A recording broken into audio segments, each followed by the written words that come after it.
মের চিত্ত বিনোদন বা নাবালকদের চিত্ত বিনোদন এই করে যদি ওরা আনন্দ পায় তো করুক। নুন, পেঁয়াজ, আলু, চাল এই চারটে বন্ধ করে দিলেই বাংলাদেশ মরে যাবে। ওদিকে পরমাণু বোমা নিয়ে অপেক্ষা করবে, আমরা নুনের বস্তা পেট্রাপোলে আটকে দেবো, তাতেই তো মরে যাবে। বোমাটা ছুড়বে কে?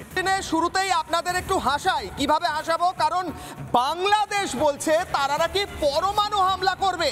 বাংলাদেশের মতো ছোট্ট এইটুকু দেশ দেখতেই পাওয়া যায় না, ম্যাপে তাকালে খুঁজেই পাওয়া যায় না, তারা আবার বলছে পরমাণু হামলা করবে। এই মুহূর্তে বিগ ব্রেকিং, বাংলাদেশ থেকে হাস্যকর হাসির খোরাক উঠে আসছে। বাংলাদেশ থেকে ফাঁকা আওয়াজ দিচ্ছে বাংলাদেশের ইউনুসপন্থী নেতারা। বাংলাদেশের ইউনুসপন্থী নেতারা বলছে, প্রাক্তন সেনাকর্তা বলছে যে নাকি নিউক্লিয়ার বোমা নিয়ে আসবে বন্ধু দেশ থেকে, তারপর সেই নিউক্লিয়ার বোমা ছাড়বে ভারতে। কি বলছে এই হাস্যকর নেতা? হাস্যকর হাসির খোরাক, হাসির রোল উঠছে গোটা বিশ্বে। কি বলছে এই প্রাক্তন সেনাকর্তা, যার মতিভ্রম হয়েছে? শুনবো। বাংলাদেশের সাথে পাঙ্গা দিলে এটা খুব কস্টলি হবে। আমি কয়েকটা মিটিংয়ে বলেছি, অ্যাটম বোমার ভয় দেখায়েন না, নিউক্লিয়ারের ভয় দেখায়েন না। আমাদের অনেক বন্ধু রাষ্ট্র আছে যাদের কাছে নিউক্লিয়ার বোম আছে এবং তারা দিতে রাজি হবে। সুতরাং আপনি ব্যবহার করবেন, আমরা এখানে কলা চুষবো, এটা হবে না। এখান থেকেও নিউক্লিয়ার বোম লঞ্চ করা হবে। টিট ফর ট্যাট, বন্ধুত্ব চান বন্ধুত্ব, শত্রুতা চান শত্রুতা। আহারে, দাদু বলছেন টিট ফর ট্যাট, বলছেন আপনারা ব্যবহার করবেন, আমরা করব না তো হতে পারে না। হাসির খোরাক হয়ে উঠেছে যেই দেশ, সেই দেশের একজন প্রাক্তন সেনাকর্তা, যথেষ্ট বয়স হয়েছে। এর আগে একজন বলেছিলেন কলকাতা দখল করে নেব, এখন আবার বলছেন আরেকজন নিউক্লিয়ার বোমা ফেলবো। নুন আনতে পান্তা ফুরোয় খাবার পাওয়া যায় না, ভিখারির অবস্থা ইউনুসের, সেখানে দাঁড়িয়ে পরমাণুর চিন্তা। আহারে, কি বলছেন তথাগত রায় এবং জগন্নাথ চ্যাটার্জি বিজেপি তরফ থেকে কি বলা হচ্ছে শুনবো।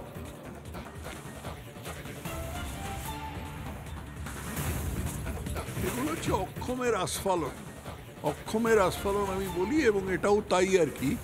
সেই সেনাকর্তা যেটা বলেছেন সেটা মানে হলো যে বিশ্বের সমস্ত দেশ এই ভিখিরি বাংলাদেশকে সাহায্য করবার জন্য মুখিয়ে আছে, তারা নিজের স্বার্থ বিসর্জন দিয়ে ভিখিরির দেশকে সাহায্য করবে, অর্থাৎ তার শত্রু দেশ ভারতের ওপরে বোমা ফেলবে।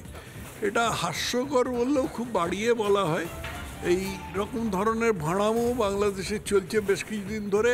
তার মধ্যে কলকাতা দখল করে নেবো, নর্থ ইস্ট দখল করে নেবো, এমনকি উড়িষ্যা দখল করে নেবো, এইসবও চলছে।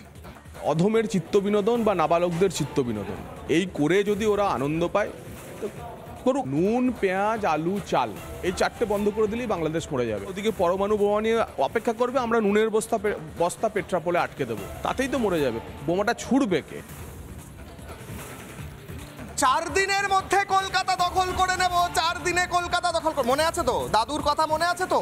এই দাদু নয়, আগের দাদু। কি বলেছিলেন আগের দাদু, যা শুনে গোটা বিশ্বের মানুষ হেসেছিলেন, এবং তারপর কলকাতা জুড়ে, কলকাতার বিভিন্ন জায়গায়, এমনকি বাংলাদেশের সোশ্যাল মিডিয়াতেও মিমস থেকে শুরু করে রিলস সমস্ত কিছু ভরে গিয়েছিল। শুনবো সেই দাদুর 4 দিনে কলকাতা দখল, শুনুন। 4 দিনের মধ্যে আমরা কলকাতা দখল করে নেব,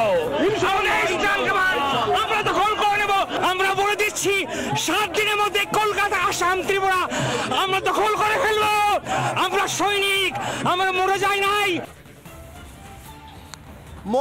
নাই, দখল করে নেব কলকাতা। বলতে বলতে দাদুর অবস্থা বেশ খারাপ হতে যাচ্ছিল, তার আগেই সামলে নেন তিনি।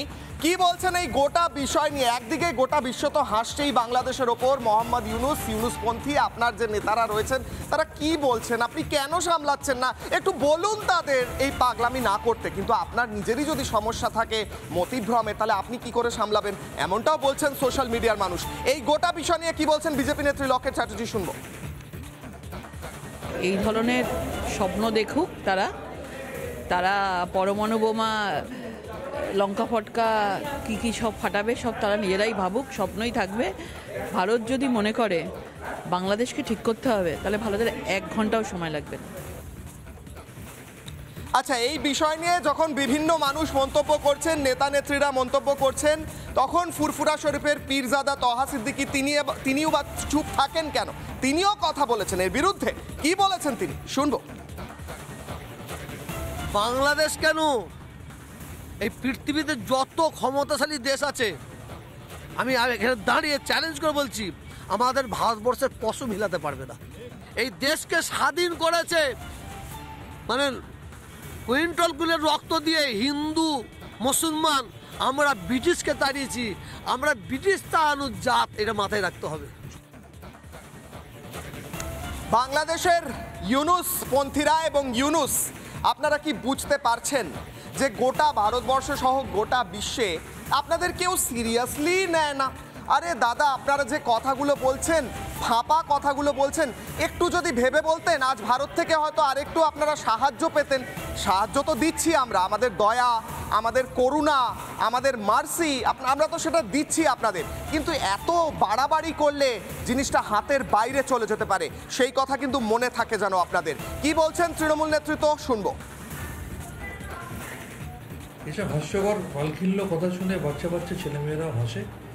বাংলাদেশ নিয়ে ইতিমধ্যে যা বলার আমাদের দলের তরফ থেকে আমাদের দলনেত্রী মুখ্যমন্ত্রী বলেছেন। আমাদের কেন্দ্রের সরকারের, যেহেতু এটা আন্তঃরাষ্ট্রীয় বিষয়, কেন্দ্রের সরকারের আরও বেশি সজাগ এবং আরও বেশি সতর্ক দৃষ্টি রাখা উচিত এই বিষয়ে, এবং আমাদের দেশের জাতীয় নিরাপত্তার স্বার্থে, দেশের মানুষের শান্তির স্বার্থে কেন্দ্রীয় সরকার এই বিষয়ে যা পদক্ষেপ নেবে আমাদের রাজ্য সরকার তার পাশে থাকবে। এটা আমাদের মাননীয় মুখ্যমন্ত্রী অনেক আগেই জানিয়ে দিয়েছেন।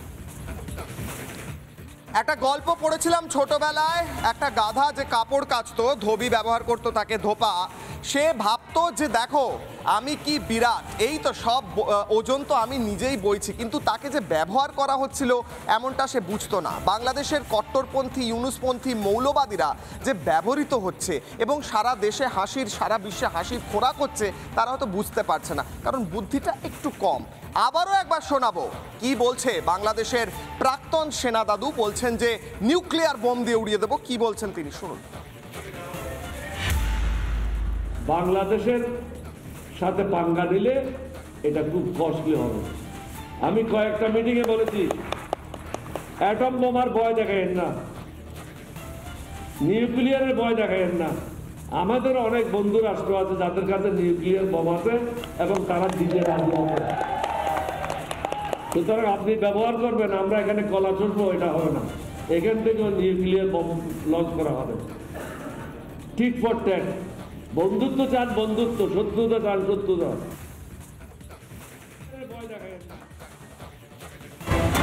নানা ধরনের কন্টেন্ট দেখার জন্য লাইক করুন, শেয়ার করুন আমাদের ফেসবুক পেজ, সাবস্ক্রাইব করুন আমাদের ইউটিউব চ্যানেল। পাশাপাশি অন্যান্য ব্রেকিং নিউজের জন্য অবশ্যই চোখ রাখুন রিপাবলিক বাংলায়।